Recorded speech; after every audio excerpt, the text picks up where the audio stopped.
Hello, good evening, and welcome back. Lawrence Foxx did nothing wrong, and his increase of 50,000 Twitter followers displays that quite clearly.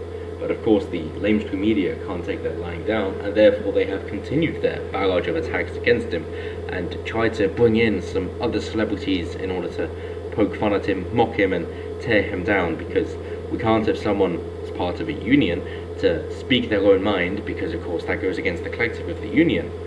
But then even the union can't decide what it's doing. So it's all falling apart for them, and the narrative of the left is falling apart and disintegrating, and we're all very pleased to see that, so it's a lovely start to the week. So from the Daily Mail, Actors Union Equity brands Lawrence Foxx a disgrace and calls for the industry to unequivocally denounce him over question time Megxit comments, then deletes tweets blaming two rogue members. Yes, it's the whole, oh, I didn't mean to write that, my Facebook account was hacked kind of thing. Oh, sorry, I was texting another person, whoops. They say the Acting Union Equity dubbed actor Lawrence Foxx 41 a disgrace to our industry. It also asked members to denounce him following his question time comments, which might be a bit old-fashioned by a few years, let's say 2013, but nonetheless, hey, it was poking the hornet's nest to not quite thunderous applause, but even with such a packed BBC audience, it was doing well. But the statement was later deleted after being posted by two rogue members. Oh. However, a committee member later claimed it was fully approved beforehand, so they don't know what they're doing. But that's unions in a nutshell. They say that the equity posted the statements online before later deleting them and claiming that they had been published by two rogue members of its Minority Ethnic Members Committee. Their members. Members. You just can't trust those minorities. Oh no. However, in a later twist, Actor and Equity Committee member Jassa Al-Walia claimed that the statement had been approved before being shared on social media, so they can't get their story straight. The row comes after Fox 41, Fox in the Henhouse, accused university lecturer Rachel Boyle, who was supposedly just an audience member despite actually having been on the BBC before, BBC Breakfast in particular, of being racist on question time after she called him a white privileged male for denying the Duchess of Sussex was hounded from Britain for being mixed race. Yes, saying, well, you don't understand, given that you're white privileged male, and it's the same person who says things like, well, the white privilege is even a working class white person compared to a affluent, wealthy, rich, black or Asian or minority ethnic person. It's the same line of thought that Bernie Sanders, of course, said, that the homeless white man is more privileged than a rich black man.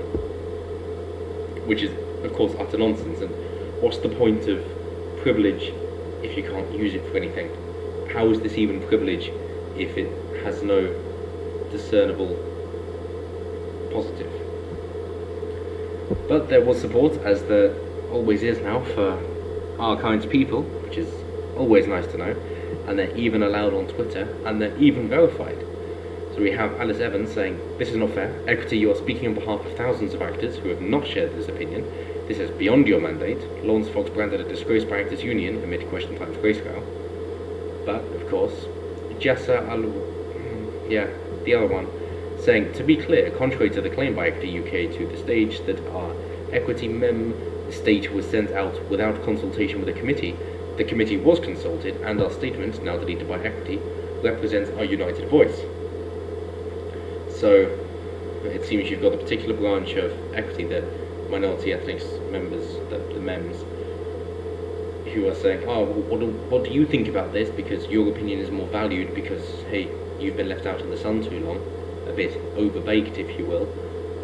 What do you think about it, and we'll go with that, and then not care about everybody else who are the majority by definition, seeing as they're only asking their minority members, and just going with it. But then later thinking, oh no, we can't go through that, it's not that popular. And the Lewis star, Fox, said throwing the card of racism at everybody is really starting to get boring, which I always find to be the nicest form of insult, that instead of saying that they're a terrible evil person and everything they do is bad and they're ill-intentioned, that you just say that they're useless. So it's not even racism, that could really cause some damage. No, because then you're suggesting they're actually capable of doing something. Whereas he just says, it's boring, it's really tedious. It's just, it's not even annoying, because it's just so disinteresting that it's dull and boring. It's like a comedian. It's like it's not so much that they're offensive or a bit racy, but they're just saying some very mundane, boring things.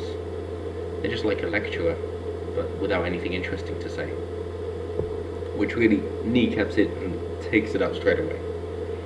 In the since deleted post, Equity called his words disgraceful playing to the gallery, which is the job of an actor, and dubbed him a disgrace to our industry.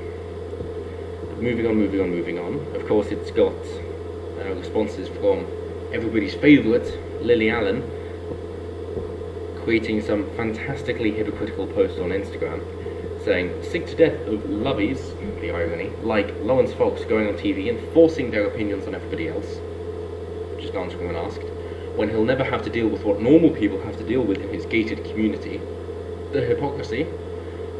I mean, getting teary-eyed at the Labour manifesto, come on. BBC should be ashamed. This is not what we pay our TV licence for. Well, most of us don't anymore, for that reason. And stick to acting, mate, instead of ranting about things you don't know anything about. Like saying, oh yeah, so we know ISIS is bad, but we're just as bad. And I'm so sorry you French refugees, or refugees in France. I'm so sorry on behalf of our country. And then of course do nothing about it, when she's worth about £15 million. So when it comes to hypocrisy, off you fuck. But in case you doubted Lawrence Foxx was actually red-pilled, we have some brilliant takes from his podcast, from the Dellingpod podcast, saying that obviously he's been going through this for years, and so it gets to a breaking point where you go, well, no, I'm not going to stand for this anymore. And he says that he revealed he split up with a girlfriend because she liked the #MeToo Gillette adverts that featured images of sexual harassment and bullying, yet saying, is this the best a man can be? Suggesting that, well, what it means to be a man has always just been taking advantage of women and denigrating other men and just being brash and offensive and not mentioning anything positive that men could have ever done, or trying to say, well, hey, we actually need heroic people because who else is going to run into a fire to save people? Who else is going to save your country when there are enemies on the doorstep? That kind of thing. But no, of course not. And you can tell he's sick to death of these things, the way he dealt with it. Saying, I don't know how we ended up together. It was a very sort relationship. We were walking down the road together, and she was talking about how good the Gillette advert was. I just looked at her and went, bye, sorry, I can't do this with you. Just over. That's a man who's been through too much of this. He also said before his previous relationship, he refused to date women under 35 because they are too woke and absolutely bonkers. I've found the same for dating young women and given up on British women because of it. So, as many other channels say, if you are looking for young women and want some that are more feminine, don't go for Britain, America or Australia, because they're few and far between, but just go further east, Eastern Europe, or of course several who have gone out to Thailand and the Orient. And if you want a very conservative woman, obviously go to the Middle East, but it's a very different story. The Lewis Star believes young women are being primed to believe they are victims, according to the paper, yes, suggesting that there's a rape culture and 1 in 5 women are being raped, even though that's saying, oh, if both the man and the woman are drunk, then clearly the man is raping the woman. Oh, right. What if the woman is sober and the man is drunk? So, yeah, that's just sex. Almost as if you're telling women to be the victims. He seems to have a point here. He also hit out at black and working class actors for complaining about the industry once they have £5 million in the bank. Suggesting that, yeah, they don't actually care until they have standing, but I don't think that's a very strong point, considering that if you're trying to make a name for yourself and you're lashing out all the time, you're never going to get to the point of success, in which case you have to be more Machiavellian, play by the rules, and then at the end, once you're too big for them to cancel, then you speak out, which makes sense from a strategic point of view, even if it isn't necessarily morally just. And Moreover, then you've got survivor bias, of course, that there could be many actors who are doing that, speaking out at the beginning, but they just don't progress far enough. Moving on.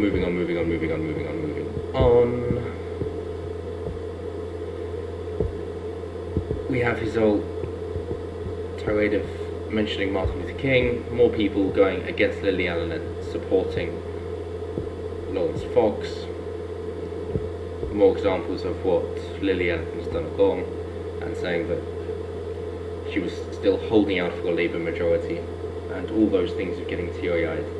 But hey, to wrap up, as we're moving into a new week, it's nice to know that the Lawrence Fox idea, maybe a few years old, is still going strong. It is pushing forward, and similar to how we saw Hallmark pulling ads that had lesbian and gay couples on their channel, and then apologising for it, and then not knowing what to do, we have on the flip side this equity union saying, oh well, we definitely denounce him, oh no, we're sorry for saying we denounce him, we don't know what our members think, but then actually apparently they did.